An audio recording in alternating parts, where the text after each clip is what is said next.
TV पे, news चैनलों पे हमने भी देखा है, पता चला है।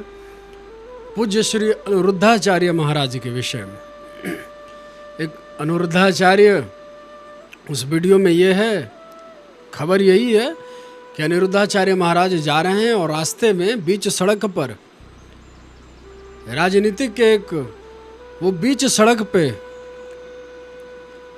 अखिलेश यादव जी अनिरुद्धाचार्य जी को बीच सड़क पे रोक कर उनसे बहस करते हैं।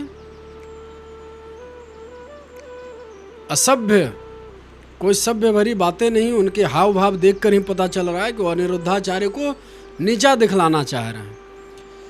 उनसे सवाल किए हैं अनिरुद्धाचार्य से, वीडियो में पूछते हैं कि अनिरुद्धाचार्य से कि श्री कृष्ण को जब कंस के कारागार से लाया गया गोकुल में, पहली बार जब उन्हें यशोदा मैया जब देखी अपने लाला को, कृष्ण को,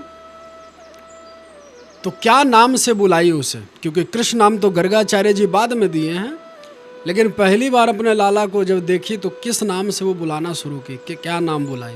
ये अनिरुद्धाचार्य से पूछ रही। अनिरुद्धाचार्य इसका सही उत्तर ठीक नहीं दे पाए। ठीक है, वो अलग बात है, लेकिन पहली बात अखिलेश यादव जी से यह कहना चाह रहा हूँ, बीच सड़क पर सवाल जवाब नहीं हुआ करते, धर्मशास्त्र के वहाँ पे शास्त्रार्थ नहीं होते। आपको कोई उत्कंठा है, कोई उत्तर चाहिए या कोई संदेह है, तो आप विनम्र पूर्वक जाइए वहाँ उन महाराज श्री के पास, वहाँ जाकर आप पूछिए, वो भी उचित वाक्य के अनुसार, उचित शब्दों के द्वारा। ये क्या बात हुई कि आपने कह दिया कि तुम्हारा रास्ता अलग, हमारा रास्ता अलग? आप सब जितने पंथ हैं, अन्य पंथों से यह बात कहकर दिखलाइए। आप सबसे ये बात कह पाएंगे कि तुम्हारा रास्ता अलग है, हमारा रास्ता अलग है? तो फिर आप ही बताइए, आपका रास्ता क्या है? इस्लाम है? आपका रास्ता क्या है? सनातन तो आपका रास्ता हो ही नहीं सकता। सनातन के तो आप स्वयं और सब संतों को आप हिदायत किए हैं। न्यूज़ में आकर आप क्या बोल रहे हैं कि कथावाचक संत समाज को राजनीतिज्ञ से, राजनीति से दूर रहना चाहिए।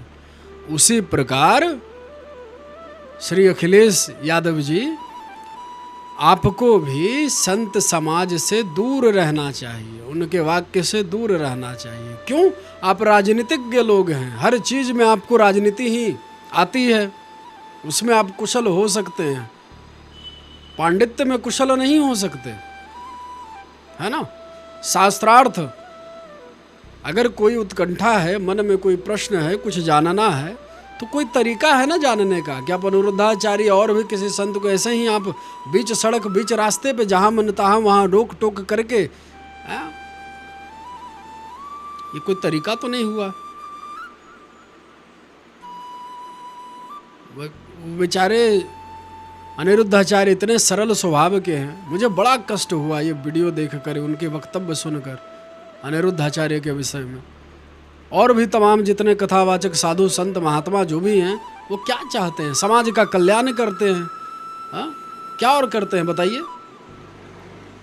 अपने वानियों के द्वारा, अपने कर्मों, जितना हो सके धर्म का प्रचार प्रसार करने में लगे हुए हैं। उसके बावजूद देश का, इस भारत में ही संत ब्राह्मणों का अपमान हो रहा है, इसी भारत देश में, और हमारी सरकार कुछ नहीं कर पा रही। क्या करेगी?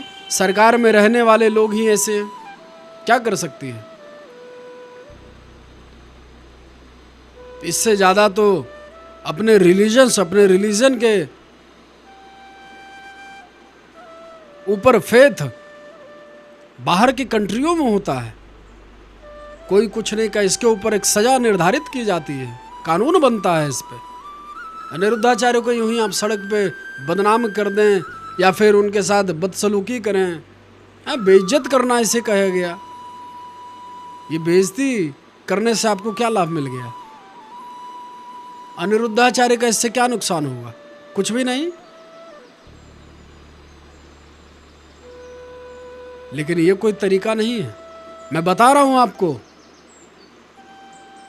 कि श्री कृष्ण को जब पहली बार कंस के, जब जेल में वो प्रकट हुए प्रभु कारागार में कंस के, तो पहली बार जब आए मैया यशोदा के पास, तो मैया यशोदा को कोई पुत्र नहीं था।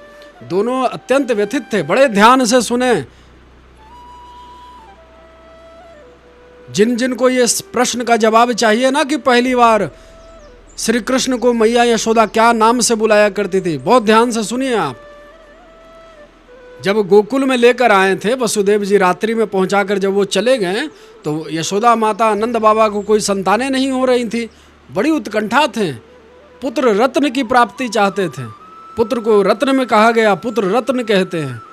तो जब मैया यशोदा को लाला मालूम पड़ा कि ये मेरे ही गर्भ से हुआ है, क्योंकि वो तो रात्रि में चुपचाप रख कर चले गए वसुदेव जी कंस के कारागार में पुनः, तो मैया यशोदा लाला को जो शरीर है, श्री कृष्ण का जो शरीर है, वो नील वर्ण का है, घनश्याम मेघों के समान उनका शरीर है, नील वर्णीय शरीर है उनका, श्याम सुंदर का। तो जब पहली बार अपने लाला को जब देखी मैया यशोदा, तो मणि, पुत्र को मणि के समान मानती, क्योंकि उनके पास पुत्र रत्न की कमी थी। पुत्र मिला, इतना पुत्र में लगाव, अटैचमेंट। उनका नाम, जब तक उनको कृष्ण नाम नहीं मिला था, उससे पहले मैया उनको नीलमणि कहकर पुकारती थी। ध्यान से सुनिए, नीलमणि कहकर पुकारती थी। नीला शरीर और पुत्र रत्न के होने पे मणि के जैसा मानती थी उन्हें, बड़े अतुल्य। इसलिए मैया यशोदा ठाकुर जी को नीलमणि कहती थी। और जब गर्गाचार्य जी महाराज जब पधारे उनके द्वार पे, उनके महल में नंद बाबा के, तो पूछा कि आपने कोई नामकरण किया है इनका, अपने बालक का? मैया बोली, बावल करे, ये सब में तो हम लोग इनका नाम रखना ही भूल गए, ऐसे ही जो मन में आता है कहते।